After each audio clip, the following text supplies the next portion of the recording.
comenzar el día de sábado con vosotros. Solamente echo de menos a mis mujeres, pero ¿qué vamos a hacer? Eso no lo puedo evitar ahora mismo. Supongo que mañana lo repetiré, pero ayer Isa, hablando con ella, me recordó que mañana es el aniversario de bautismo de ella y de mi hija en esta iglesia. Y de Pedro, es decir, perdona, Pedro. Así que, bueno, la verdad es que, ¿sabéis? Hacía mucho tiempo que no me acordaba de todos los nombres de los miembros de iglesia, y aquí lo he vuelto a hacer. Pero hacía mucho tiempo que en la iglesia donde he estado que no me acordaba. Conforme me he ido haciendo viejo, me acordaba menos de los nombres. Y aquí más o menos me aclaro.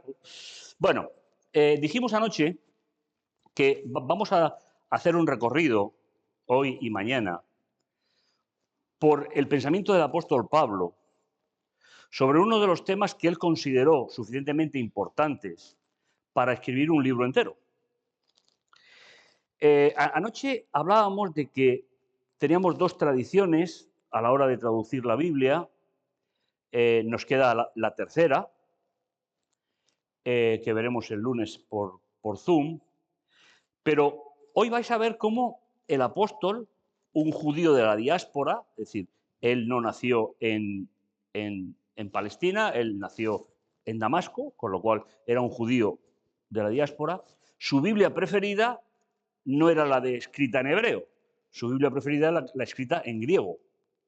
Y eso se va a ver mucho en la epístola o en la carta o en el sermón, como queráis llamarle, a los hebreos. Comienza hablando de dos etapas. Para nosotros es muy normal, estamos acostumbrados a ello. Pero él dice que muchas veces y de varias maneras habló Dios en el pasado a nuestros padres por medio de los profetas. Veis que no renuncia a su herencia como judío. Es decir, el introducir el término padres aquí es muy significativo, es muy importante. Ellos siempre pensaban en Abraham, en Isaac, en Jacob. Es un concepto muy de ellos. Y la segunda etapa, sobre el final de los días, estos nos ha hablado en el Hijo, a quien instituyó heredero de todo, por quien hizo el universo.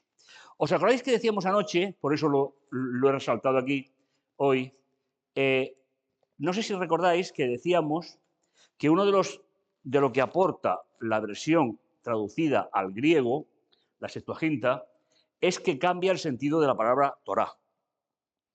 Si os fijáis lo que significa el término heredero, es una palabra compuesta con el término ley. Es decir, herencia y ley. Es decir, un derecho que le otorga la ley. Eso es griego, no es hebreo. Ese concepto no está en el mundo hebreo. Porque para ellos, si os acordáis, decíamos que para el mundo hebreo el concepto de ley es instrucción, es formación, no está tanto en el concepto jurídico como en el concepto pedagógico. Pues simplemente he resaltado esto para que lo veáis. El Evangelio eterno fue concebido y expresado en lenguaje divino, que por cierto no sé cuál es. En la mente de Dios y mucho antes de la creación del mundo y de todo lo que éste contiene. Este Evangelio trasciende al tiempo. Si es eterno, no está metido en el tiempo, sino que va en el tiempo de la existencia de Dios. Y tiene un propósito específico, la encarnación de Dios en la figura de Emmanuel. Para entender la verdadera importancia de Dios en la vida del ser humano, hay que tener en cuenta dos ideas fundamentales. La primera es, a esa intervención de Dios en la raza humana se le llama la buena noticia, la buena nueva. Así es como Dios entra en la historia del ser humano. Buena noticia, buena nueva. Esa buena noticia no llega a nosotros en un lenguaje divino, porque no lo entenderíamos. Que se desarrolla a través de una, sino que se desarrolla a través de una cultura temporal representada por un idioma concreto. Es decir, los profetas, sobre todo los grandes profetas de la antigüedad, transformaban a través de las visiones, de la comunicación con Dios, transformaban ese mensaje eterno y divino del plan de salvación en lenguaje humano. ¿eh?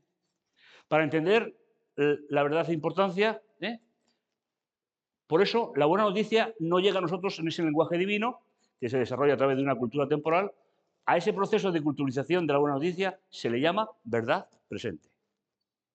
Es decir, dos términos que es bueno que podamos manejar a la hora de leer la Biblia, que es el Evangelio eterno se generó en la mente de Dios, en la existencia eterna de Dios, para la salvación de la raza humana.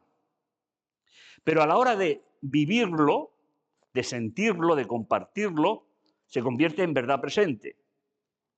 Y de ahí los 66 libros de la Biblia, que en cada época, en cada circunstancia y con destinatarios determinados, se explica ese Evangelio eterno en una cultura, en un lenguaje que podamos entenderlo. Entonces, la diferencia es, el Evangelio eterno es un concepto divino de salvación al ser humano y la verdad presente es la explicación de ese mensaje en un momento determinado, en un lenguaje determinado y una cultura determinada.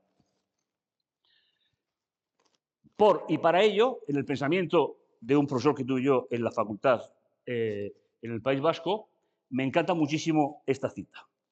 Dice, el Evangelio eterno estará siempre expresado en una cultura temporal. Expresado. No es el Evangelio eterno, sino que para llegar a nosotros, de hecho, los que habláis dos lenguas, sabéis que no siempre se puede traducir palabra por palabra de un idioma a otro. Es decir, eso es imposible, ¿vale? De lo contrario, nadie lo entendería. Entonces, esa verdad presente que nos llega a través de los diferentes libros de la Biblia, se hace a través de una cultura, de un pueblo, de unas circunstancias históricas, en relación con Dios. Normalmente, cuando el pueblo de Dios metía la pata, que era bastante frecuente, pues sucedía todo esto. De lo contrario, no lo entendería nadie.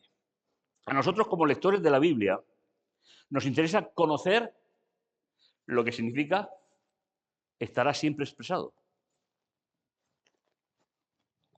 Porque no puede haber un lenguaje que venga del cielo a la tierra que no pueda ser tocado por una cultura, porque entonces no tendría ningún impacto en nuestra mente ni en nuestro corazón. No lo tendría. Porque yo soy lo que pienso. Y ya sabéis la famosa frase, pienso, luego mi existencia está en peligro. Es decir, que sería la consecuencia, ¿no? Para poder entender esa verdad y finalmente el Evangelio eterno en su conjunto. El autor inspirado de un libro bíblico, guiado por el Espíritu Santo, incorpora a su escrito todos los elementos culturales necesarios para que la verdad presente sea comprendida por el lector del texto. Estilos, formas, vocabulario, es decir, os cogéis a Isaías, que es el más culto de todos los escritores del Antiguo Testamento, con un hebreo académico, y Amós era un pastor de ¿qué? De ovejas, con faltas de ortografía, con faltas de sintaxis, pero bueno, los profesores de hebreo, cuando no quieren aprobar, ponen un texto de Isaías, cuando quieren aprobar, ponen un texto de Amós. ¿Vale? Debemos de recordar que cada libro bíblico, sin excepción, es el resultado de un proceso de diálogo entre el autor, que le vamos a llamar instrumental, es decir, el que escribe, y el lector real. Es un diálogo. Ningún texto bíblico nace de la nada. Si no hay preguntas por parte de un grupo, del pueblo de Dios, del pueblo de la Alianza, lo que queráis, si no hay una serie de preguntas, no hay un libro bíblico. Se desarrolla por un diálogo, bien directo, bien indirecto, bien porque se lo han comunicado, por el método que sea. Un diálogo entre el autor, que escribe, llamado técnicamente autor instrumental, con el lector real. Nosotros no somos lectores reales de la Biblia. Somos lectores imaginarios. Ningún libro se escribió para mí personalmente, pero sí se escribe para mí como creyente, Pero, ¿cuál es el problema? El tiempo, el cambio de la cultura, el cambio de los idiomas. Ese es el problema de la Biblia. ¿Eh? Un ejemplo lo tenemos en Pedro y en Pablo. ¿Qué dice el amigo Pedro de Pablo? Que no había quien lo entendiera, ¿no? Pero es que el problema estaba en Pedro, no estaba en Pablo. Porque Pedro es un judío, seguidor de Jesús, pero de origen judío de Palestina, del norte, de la zona del mar, y Pablo era un judío seguidor de Jesús de la diáspora. Entonces, esos conceptos que hablábamos anoche son los que marcan a veces la diferencia. El problema está en los lectores futuros. Nosotros somos lectores futuros de todos los libros de la Biblia, desde Génesis a Apocalipsis. Ninguno de ellos se ha escrito por mis preguntas. Por lo tanto, yo tengo que hacer un proceso de conversión de lo que se dice en el texto para que pueda responder a mis preguntas de hoy, que seguro que estáis de acuerdo que no son las mismas preguntas que generaron el escrito. ¿Vale? Si no entendéis algo, podéis preguntarlo. Menos decirme que empiece del principio, porque ya no me acordaría. Pues, el problema está en los lectores futuros, que vivimos en culturas diferentes y no participamos en el diálogo entre el autor y el lector. De hecho, con una sola Biblia hay más de 30.000 grupos que nos movemos alrededor de la Biblia. Con lo cual ya está marcando un problema. Es importante tener en cuenta algunos aspectos importantes para leer Hebreos o para leer libros muy significados de la teología de Pablo o alguna otra. Los libros bíblicos fueron escritos sin divisiones de versículos ni capítulos. ¿Qué problema se puede plantear aquí? Búscame en Mateo 5:17. No puedes. No existe. En la cosmovisión de los autores bíblicos no existe. Los versículos se dividieron en la Edad Media. No fue un trabajo de los autores bíblicos. Estas divisiones, por lo tanto, solo podríamos apreciar plenamente el valor significativo de un texto cuando lo leemos el libro completo. Ya que en la época bíblica no era posible citar textos específicos. ¿Veis la cosmovisión completamente diferente? A nosotros cuando tenemos la Biblia, cualquier traducción, ya sabéis que no hay ninguna traducción mala. Puede ser más o menos, pero traducción es traducción. Sí.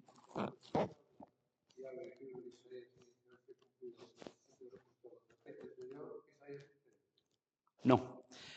En la sinagoga, ya en la época de Jesús, habían dividido la lectura de la Torá y los comentarios de los profetas para cada sábado del año, en 54 porciones. Entonces, lo que le cogió el afán, es decir, no es el diácono, era el encargado del mantenimiento de los rollos y tal, es decir, le daba el rollo que pertenecía a ese sábado. Es decir, entonces, si cogemos el calendario y pudiésemos averiguar qué sábado fue el que Jesús estuvo en la sinagoga, podríamos saber exactamente por qué leyó ese texto. Pero no fue que Jesús lo eligió, como algunos comentaristas he leído muchas veces, no, es el que le tocaba. Entonces ellos tenían unas porciones muy largas, marcadas con pequeños símbolos, pero sino para la lectura. Porque un detalle que es importante es que la Biblia no fue escrita para ser leída. La Biblia fue escrita para ser escuchada. ¿Por qué? Os podéis imaginar, la cultura, las letras. Solamente hay es decir, Apocalipsis, si os acordáis, por decir algo, en el Apocalipsis capítulo 1, versículo 3, habla el que lee, los que escuchan y los que guardan. Ese es el procedimiento. Es decir, Apocalipsis fue diseñado para ser leído en iglesias como esta. Con el tiempo que hay, pero es decir, uno habla, otros escuchan y todos guardan. Esa es un poco esa idea. Un aporte importante de la cultura hebrea es la forma de transmitir las ideas en comparación con el mundo griego. Nosotros. ¿Vale? Y además, cuanto más voy estudiando este tema, y ahora que tengo más tiempo y tal, me doy cuenta que lo primero que tenemos que hacer para poder entender la Biblia, todos sin excepción, los 33.000 grupos que estamos en el mundo, es cambiar el método de lectura. Todos, sin excepción. Nadie mejor que otro. ¿Qué problema había si se leía la Biblia sin versículos? Nada, que tú tenías que leer un libro entero. ¿Por qué llegaron a esa conclusión? De dividirlo por la defensa de la fe. Es decir, cuando las persecuciones del imperio empiezan en el año 135, que persiguen a judíos y a seguidores de Jesús por igual porque los confundían, empieza la época de la defensa de la fe. Y entonces, como no se mantuvieron, sobre todo el siglo III, siglo IV, no se mantuvieron fieles, empezaron a buscar en la Biblia cómo responder a los no creyentes. Y aparece el método de dividirlo, y cuando estudiamos la Biblia, todos los grupos, sin excepción, cogemos textos de diferentes libros. Eso es apología. Eso es defender algo en función. Pero es que la Biblia no tiene la intención de defender eso. La Biblia tiene la función de explicar el Evangelio eterno. Pero claro, los grupos, las separaciones, los grandes movimientos filosóficos que entraron en el siglo III, todo eso modificó. Claro, todo eso es extraño al mundo de la Biblia. Justamente. Pero claro, pero eso te lleva a que los textos hablen de cosas que no hablan. Como primera lectura, ¿no? Pero bueno, es el método que se emplea y yo tampoco voy a ir en contra. Pero si pudiésemos, para estudiar, ¿acordáis que decía anoche? Para hacer los estudios, para hacer el estudio personal, la devoción, los cultos incluso y tal, aunque no sea mi estilo, yo no estoy en contra de eso.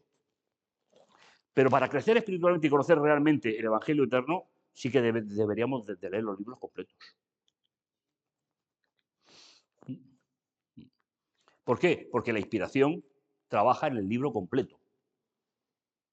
Cuando tú sacas un texto del centro del libro y te lo quieres llevar a otro contexto, pero eso no solamente es la Biblia, eso es cualquier escrito. Yo supongo que los que tenéis oficios que se trata de trabajar textos y tal, sabéis que un texto fuera de contexto es un pretexto, pero en la Biblia ha perdido la inspiración, que es mucho más grave. ¿Vale? Entonces, nosotros hacemos introducción, desarrollo y conclusión. ¿Os suena? En la introducción planteamos el problema, en el desarrollo buscamos la argumentación y después decimos, mira, esto quería decir esto. Eso es totalmente extraño al mundo de la Biblia, porque la mentalidad hebrea no funciona así. Por ello, para ellos no lo hacen así. ¿Sabéis? No hay un solo libro de la Biblia que no cumpla lo que vamos a ver ahora.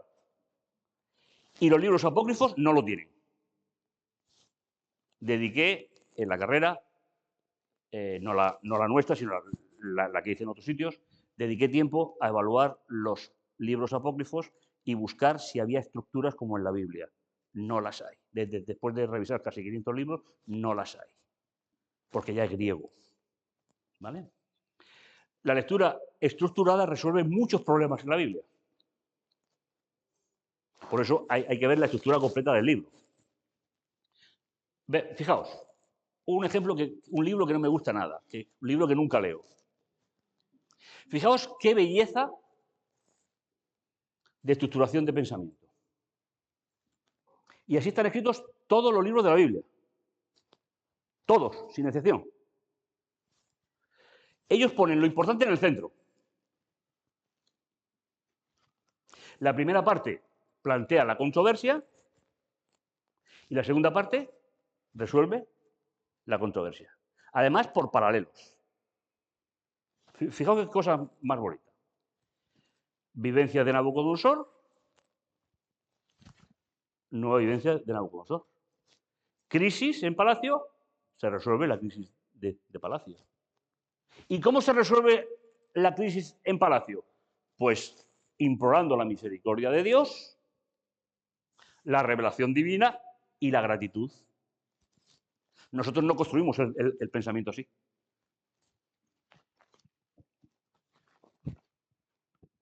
Si a alguien le interesa, ponéis mi nombre en Google, ponéis tesis doctoral y tenéis todas las estructuras del libro de Daniel, todas. Que fue mi tesis doctoral. ¿Veis el pensamiento? Entonces, si yo quiero saber para qué se escribió el capítulo 3, tengo que ver esto.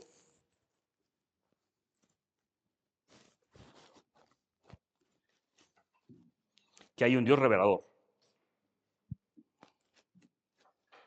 Esto no se da en los libros apócrifos. La segunda, ¿eh?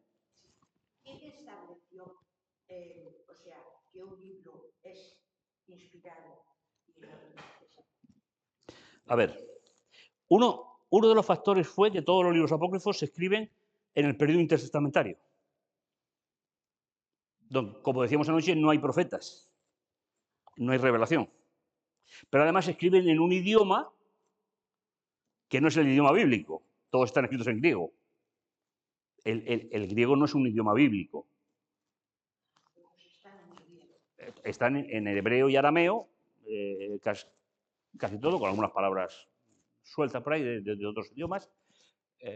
Pero, entonces, los libros apócrifos, que nosotros hacemos muy bien en no aceptar, porque finalmente el pueblo judío tampoco los aceptó. La Edad Media sí, pero el pueblo judío no. Están escritos en idiomas. Pero es que luego la teología de esos libros va en contra de el resto de por ejemplo, el seno de Abraham. ¿Os acordáis de los evangelios? El seno de Abraham, eso aparece en un apócrifo. Y ese concepto va en contra de la inmortalidad del alma. Va en contra del concepto que muy pocos creemos que no es verdad. Y hay otro de Eclesiástico, creo. Pero no es Eclesiastés. Siempre dice temor de Dios, temor de Pero Dios. eso es griego. ¿Vale? Bien, entonces, a revisarse a lo que debería ser realizada por la naciente Iglesia Adventista del Séptimo Día antes de la segunda venida de Jesús, se nos dijo, la mente de los creyentes deberían de ser dirigida al santuario celestial, donde Cristo ha entrado para hacer expiación por su pueblo. Y una frase que yo enmarcaría. La correcta comprensión del ministerio del santuario celestial es el fundamento de nuestra fe. Y Pablo dedica un libro entero. Y mañana tarde veremos por qué esa doctrina se pierde en la Edad Media, quién la hace perder y por qué no llega a nuestros días. ¿Vale? Será el tema de mañana. Y después ya me voy. La buena nueva eterna explicada para judíos. ¿Quiénes son los que reciben el libro a los hebreos? El propio libro te va diciendo que eran personas que habían aceptado a Jesús, que venían del mundo judío, pero que están volviendo hacia atrás. Eso se lo cuentan a Pablo. Tiene que ser, y ahora vais a ver un detalle, tiene que ser personas de la diáspora. Ahora veréis algún detalle en el texto. Y Pablo lo que hace es poner en balanza, si vuelves hacia atrás, ¿qué te encuentras? Bueno, por eso digo, entonces, es un libro que no va para gentiles, como sentido original, sino que personas que habían aceptado a Jesús, ha pasado el tiempo, se están cansando, o cualquier otro detalle, al final del libro da alguno, y están volviendo hacia atrás. Pablo se entera, por comunicación directa, porque alguien se lo dijo, e inspiradamente escribe el libro. ¿Para qué? Para sopesar lo que creían con lo que dejaron de creer, para que no vuelvan a ello. ¿Vale? Entonces es un libro judío para judíos. Fijaos, capítulo 4, he escogido algunos textos, lógicamente, no podemos leer los 13 capítulos. Teniendo pues un gran sumo sacerdote que penetró en los cielos, Jesús el Hijo de Dios, mantengamos nuestro reconocimiento de firmeza. Vuestras versiones ponen reconocimiento de fe. Pues no tenemos un sumo sacerdote que no pueda compadecerse de nuestras flaquezas, ya que ha sido probado en todo, como nosotros, excepto en el pecado. Acerquémonos, por tanto, confiadamente al trono de la gracia, a fin de alcanzar misericordia y hallar la bondad inmerecida en un buen tiempo señalado. Esto es una traducción mía, ¿vale? El texto lo he traducido yo. Es decir, este es el fundamento de la carta. Empieza en el capítulo 4 y, fijaos, para comprender, un pequeño resumen, para comprender la lectura del libro de Hebreos es fundamental identificar al autor humano, autor instrumental, y el destinatario real. Un judío de la diáspora que emplea el lenguaje de los 70 para comunicar el mensaje. Un judío de la diáspora convertido a Jesús.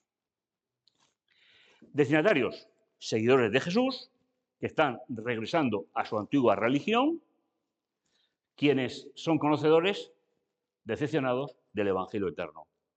Por pequeños detalles del texto podemos saber por qué. Es decir, en lo que Pablo hace énfasis, te estás dando cuenta que está resaltando lo que ellos estaban rechazando.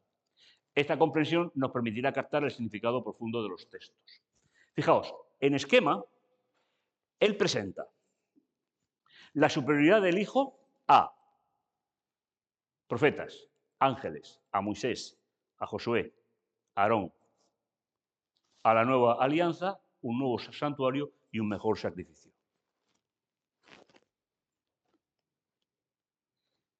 Esto no se puede entender si no sabemos a quién se dirige, cuáles eran las necesidades que ellos tenían. Entonces, veis que hace todo un esquema, e inclusive si queréis un pequeño detalle, simplemente, fijaos este orden. ¿Qué os parece este orden?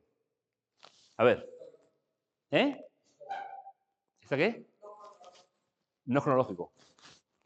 ¿Por qué? Pues es muy sencillo. Porque el centro del libro es esto. El ministerio de Jesús es superior al de Aarón. Y entonces lo coloca en el centro.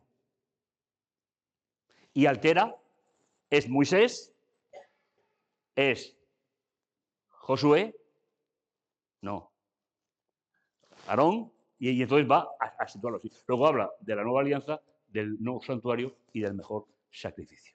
Y así tenéis el esquema de todo el libro. Los temas que se tratan en el libro. La superioridad de lo que Jesús realizó con respecto a lo que habían dejado de creer anteriormente. ¿Vale? ¿Seguimos? Si tenéis alguna pregunta, la hacéis, ¿eh? No hay problema. Estructuras. Para que veáis que se da. Si cogemos el capítulo 7, el 8, el 9 y el 10, que es la obra de Aarón en el libro, la superioridad de Jesús sobre la obra de Aarón, nos encontramos con un sacerdocio, con la alianza, con el santuario y con el sacrificio. ¿Quién realiza el sacrificio? El sacerdocio. Lo pone al final, porque está pensando en cómo desarrollar la idea para que le capten. Y la alianza y el santuario. Por cierto, es lo mismo. ¿Vale? Vamos a ver algún detalle, no me voy a alargar mucho porque quiero que vengáis mañana. El capítulo 7 hace una comparación sobre los únicos 3 sacerdocios que aparecen en la Biblia. No aparecen más. Aunque la Edad Media se encargase de transformar todo esto. Cualquier otro sacerdocio, según Pablo, es un sacerdocio que no se ajusta al plan de Dios. Sacerdocio de Melquisedec, sacerdocio de Aarón y sacerdocio de Jesús. Eso es lo que va a desarrollar el capítulo 7. Va a ir comparando esas realidades. Empieza diciendo, este Melquisedec, rey de Salem, sacerdote del Dios Altísimo, se va al primero de la historia bíblica, al de la época de Abraham. Antes había patriarcas, no había ningún tipo de sacerdocio. Que salió al encuentro de Abraham cuando regresaba de la derrota de los reyes y lo bendijo. Mirad, un pequeño detalle para vuestro conocimiento. La palabra que se traduce por bendecir en hebreo significa hacerte trascendente, hacerte relevante. decir, cuando dice que Dios bendijo a Abraham, es que lo hizo relevante. Es un término muy bonito en hebreo, en español dice poco, ¿vale? Pero es decir, y te hace relevante Dios. Es aquel a quien le dio Abraham el diezmo, fijaos, se está refiriendo al comienzo dice, su nombre es, significa, fijaos, ¿os dais cuenta cómo le explica el nombre? Porque no saben hebreo. Este es un detalle interno importante. En primer lugar, significa rey de justicia y rey de Salem. Si leéis este texto en Génesis, no se explica esto. Cualquier hebreo sabe que Shalom es lo que es. Entonces, fijaos qué detalle más bonito para que nos demos cuenta que el destinatario era un creyente seguidor de Jesús, aunque esté volviendo hacia atrás, que tenía unas características. Su nombre significa rey de justicia y rey de Salem. ¿Qué dice? Y es rey de paz, porque no sabían que la palabra Shalem significa paz. Detalle bonito, ¿no? ¿Veis? Está hablando en una cultura. Está haciendo el Evangelio eterno, lo está convirtiendo en verdad presente. Nada se dice de su padre, de su madre. Cuidado, lo he traducido así. Porque hay versiones que dicen que no tenía padre. No. Pablo dice, nada se dice de su padre, de su madre o de su genealogía. El que no se diga no quiere decir que no la tuviera. Porque no es un ser. Precisamente en la Septuaginta lo hacen como un semiángel. Es decir, que no. El que no se mencione no quiere decir que no lo tuviera. Simplemente que en el texto no se utiliza. Tampoco de su nacimiento y de su muerte. Y Pablo quiere hacerlo así. Porque lo que nos va a explicar es que Jesús es semejante, como sacerdote, al sacerdocio de Melquisedec, pero no al de Aarón. Y nos va a dar las explicaciones. Por eso es superior. ¿Sigo? Pues si bien la perfección, la madurez, esa sería un poco la idea, se alcanzara por el sacerdocio levítico, porque él recibió el pueblo la ley. Venga, os hago una pregunta. La palabra ley, ¿a qué se refiere aquí? Carlos, tú no hables. Que ya te estoy viendo. A la ley del sacerdocio. Leerlo bien. ¿Por qué? Porque lleva un modificante. Leerlo ahora. Pues bien, la madurez se alcanzaría por el sacerdocio levítico, pues por medio de él el pueblo recibió la ley. Quien recibió la ley fue Moisés, ¿o no? No, aquí está hablando de algo en particular, que es la ley del sacerdocio. ¿Qué necesidad habría de que surgiera otro sacerdote a la manera de Melquisedec y no a la manera de Aarón? ¿Veis que en este versículo presenta los tres sacerdocios? No hay más sacerdocio. No lo puede haber en el mundo bíblico. Porque cambiando el sacerdocio, fijaos, necesariamente se cambia la ley. Si no se lee entero, el detalle no se coge. Pasamos por encima de ello. ¿Me seguís? Hombre, espero que tú sí.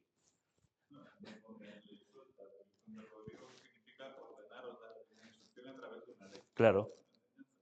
Entonces, es lo que está diciendo. Entonces, la palabra ley siempre tenemos que buscarla en el contexto propio, el inmediato, porque ellos llaman ley a todo. ¿Vale? Pues aquel de quien se dice estas cosas pertenece a una tribu de la que nadie sirvió en el altar. Jesús, ¿de qué tribu vino?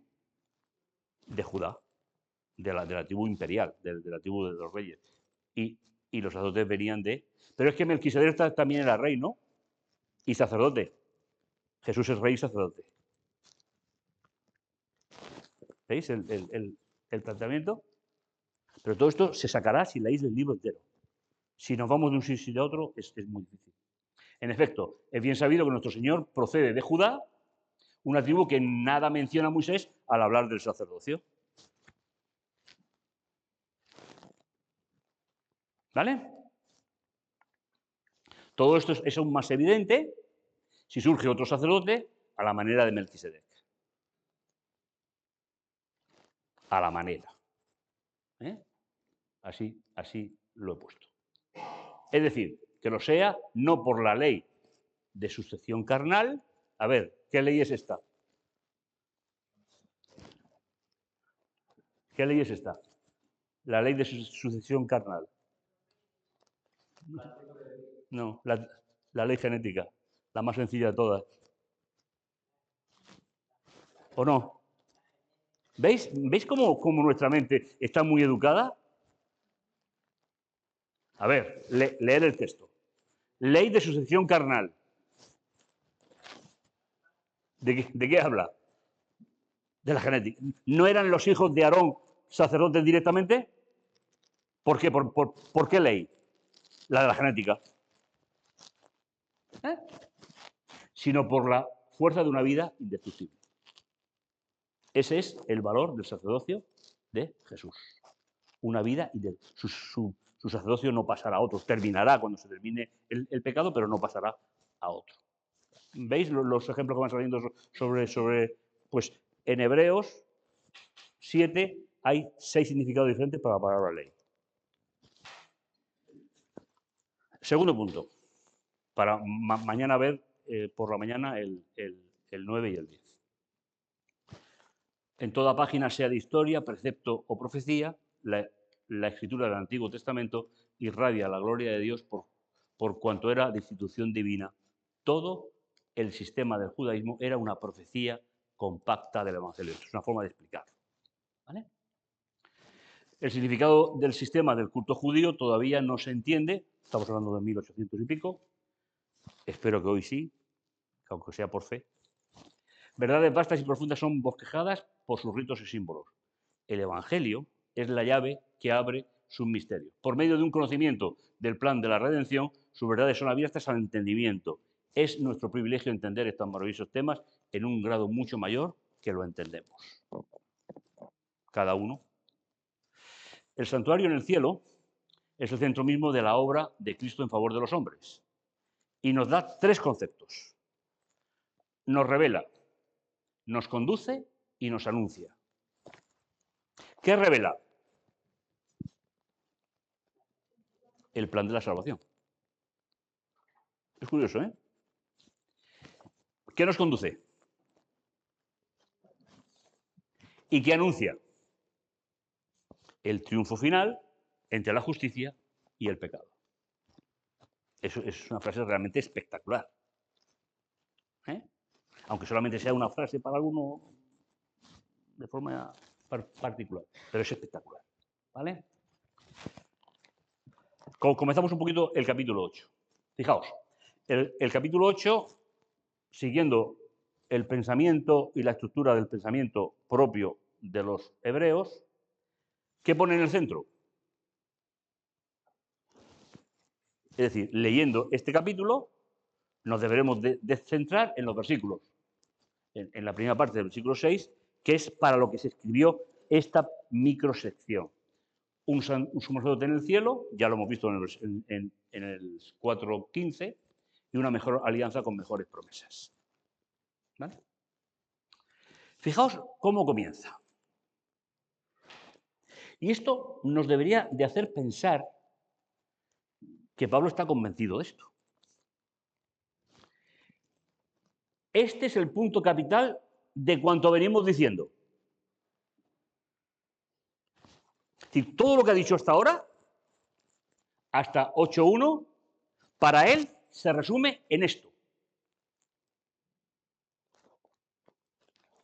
Tenemos un sumo sacerdote tal que se sentó a la diestra del trono en la majestad de los cielos. Para Pablo, eso es lo fundamental del libro. Entendemos esta frase, ¿no? El punto capital de lo que estamos diciendo al servicio del santuario y de la tienda verdadera, elegida por el Señor y no por un hombre. ¿Quién levantó la primera tienda? Moisés por indicación de Dios. Pero esta no.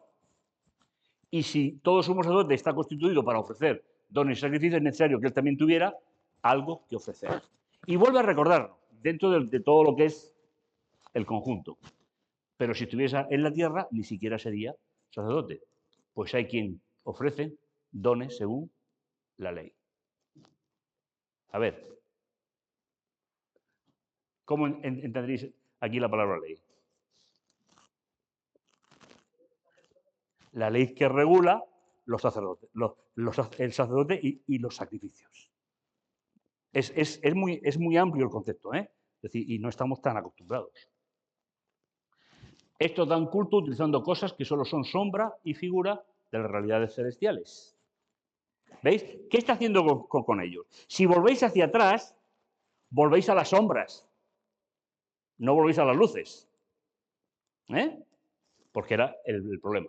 Según le fue revelado a Moisés, al emprender la construcción de la tienda, mira,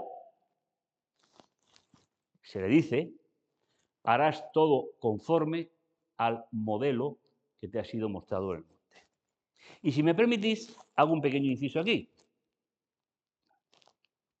porque no me puedo callar. Fijaos cómo traduce Pablo Éxodo 25:8. No lo traduce él, lo traduce la Septuaginta. Pero aquí os suena a vosotros, como griegos que somos, la palabra modelo. A ver, ¿a qué os suena?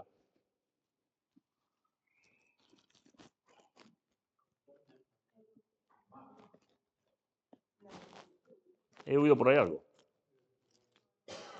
Es decir, ¿veis? Sin embargo, en hebreo dice planos de arquitecto. ¿Veis el matiz? Al convertirlo en modelo es puramente griego. El griego mentalmente se mueve por modelos, como decía Pedro, por cajones estancos. Ellos no. Entonces, este texto, Pablo lo coge de la Septuaginta y no coge el hebreo. ¿Por qué? Porque sus interlocutores no lo saben. No saben leerlo ni lo saben traducir. La segunda parte, una mejor alianza. La antigua alianza, fijaos, antigua alianza, nueva alianza por el esquema, y esta es la alianza que haré con ellos. Y una mejor alianza que será una alianza permanente. ¿Veis la lógica? Nosotros no pensamos así, para nada. Nosotros siempre hacemos la misma pregunta. ¿Y por qué? ¿Y para qué? ¿Y por qué a mí? ¿O no? Pues fijaos qué detalle más bonito el que tenéis aquí. Ahora bien, él ha obtenido un ministerio tanto mejor cuanto es mediador de una alianza mejor, fundada sobre mejores promesas. Esto a todos nosotros nos tenía que dar un profundo agradecimiento hacia Dios. El paso de la primera alianza a la segunda está basada en mejores promesas. ¿Vale? Pues si aquella primera hubiese sido irreprochable, no habría lugar para una segunda.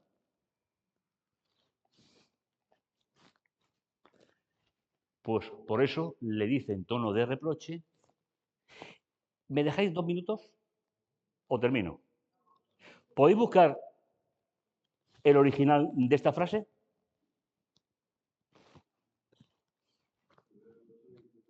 No, Hebreos 8, el original hebreo. Donde aparece esta frase, que Dios se la da a Jeremías, en Jeremías 31.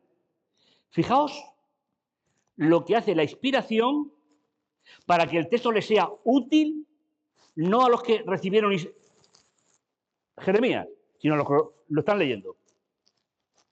31 de Jeremías.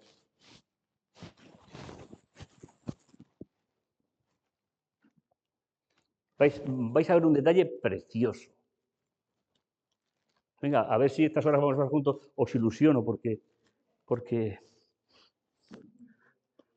mirad, yo, mientras que lo buscáis, yo os soy sincero, yo he pasado noches llorando de emoción y de rodillas con mi Dios, cuando llegas a comprender más allá de un texto. Porque yo trabajaba de día y estudiaba de noche para hacer la carrera. Es decir, que. Y es algo espectacular.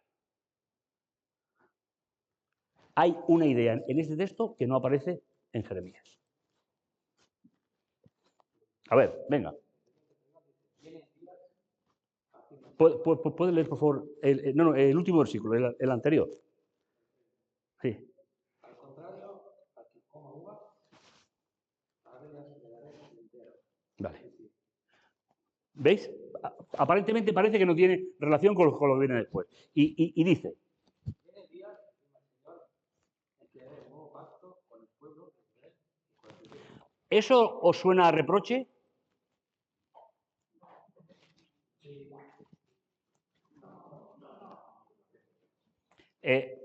¿La mención de la nueva alianza Jeremías suena a reproche o a esperanza? ¿Cómo se lo explica Pablo a los que están volviendo hacia atrás? Como reproche. Inspirado fue Jeremías e inspirado es Pablo.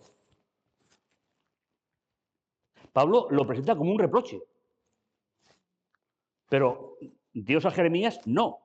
Están en cautiverio, tienen que pasar los 70 años y cuando terminen saldrán del cautiverio y lo presenta como una rica esperanza. Sin embargo, Pablo dice, por eso le dice en tono de reproche, que no está, repito, en Jeremías, ya vienen días, dice el Señor, en que concluiré la casa de Israel y la casa de Judá en una nueva alianza. ¿Os acordáis que os decía anoche que uno de los problemas de la Septuaginta es que todo el nombre de Dios lo traducen por nombre griego en todo el Nuevo Testamento? Pues ahí está. ¿Vale? Pero no será como la alianza que hice con sus padres, el día en que los tomé de la mano para sacarlos de la tierra de Egipto. Como ellos no permanecieron en mi alianza, también yo me descendí de ellos, dice el Señor. ¿Veis? Esto se convierte en un reproche para el lector del libro, pero no para los lectores de Jeremías. Por eso les dice en tono de reproche, vienen días, dice el Señor, en que concluiré con la casa de Israel y con la casa de Judá una nueva alianza. Y quiero haceros una aclaración. El término pacto es griego, no es hebreo. Sí, pero es que no es lo mismo. El pacto es un acuerdo, y me voy a llevar cuidado con los juristas, es un acuerdo entre partes iguales y tiene una negociación. ¿No? Más o menos. Gracias, Pedro. Ya voy a dormir tranquilo esta noche. La alianza no. La alianza es unilateral. La hace Dios con todas las consecuencias. Yo la acepto o la rechazo, pero no la negocio. Por eso no es correcto la traducción de pacto. Pero es una traducción a través de la Septuaginta. Por tanto, el término hebreo, berit, es alianza. Pero no entre partes iguales, sino en un pueblo que necesita ayuda y un Dios que la tiene y se la ofrece. Puede aceptarla o rechazarla. ¿Entendéis el concepto? No es un pacto. Por ejemplo, es decir, en la época de Abraham no se le llama pacto, se le llama tratado. ¿Vale? ¿Veis? Esta es la alianza que haré con la casa de Israel después de aquellos días, dice el Señor. Y fijaos, ahora habla de la alianza. Nadie tendrá que decir a su prójimo, nadie habrá de decir a su hermano, conoce al Señor, pues todos me conocerán, desde el mayor hasta el menor. Porque me apellidaré de sus iniquidades y de su pecado y no me acordaré de ellos.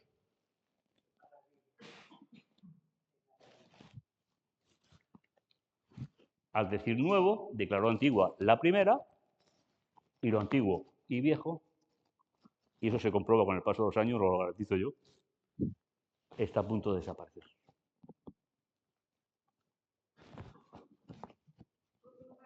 Sí, por favor.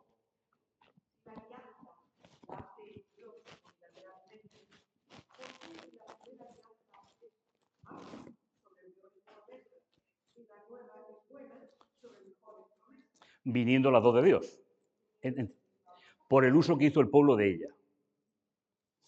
Es decir, el pueblo de Israel, como humanos que era, no son ni mejores ni peores, nosotros somos ni mejores ni peores que ellos, lo hicieron como un ritual sin sentido.